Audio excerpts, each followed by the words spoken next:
Biznesmen Gela Barkalaia სახლის ყაჩაღობის ბრალდებით დაკავებული პირი ამტკიცებს, რომ დანაშაულის აღიარება აიძულეს. ის ლაშა მეტრეველია, რომელიც გორის მერიაში მძღოლად მუშაობს. მან მცხეთის რაიონულ სასამართლოში გამართულ პროცესზე სიტყვის უფლებით ისარგებლა. მეტრეველი პოლიციელებს არა ადამიანურ მოპყრობაში ადანაშაულებს. მისი თქმით, 10-მდე პოლიციელი სცემდა და დანაშაულის აღიარებას აიძულებდა.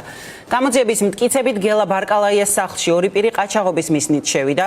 ჯგუფურად ჩადენილი ყაჩაღობის ფაქტზე მათ ბრალი ოფიციალურად გუშინ წაუყენეს. დაკავებულებს 8-დან 12 წლამდე პატიმრობა ემუქრებათ.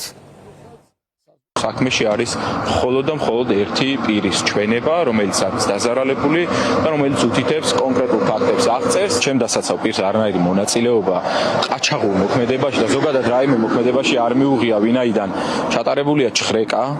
ავტომანქანა მისი გადაყვანილია უკვე სადგომზე და არც ერთი ტერიტორიიდან, არც მისი ავტომანქანიდან, არც ლენტები არანაირი სახის დანაშაულთან დაკავშირებული საგანი არ არის ამოღებული. მიუხედავად ფიზიკური ზემოქმედებისა, ლაშა ჩვენებაში დეტალურად აღნიშნავს, რომ არ იმყოფებოდა შემთხვევის ადგილას, არ იმყოფებოდა საგურამოში და მას არანაირი კავშირი არ აქვს მომხდართან.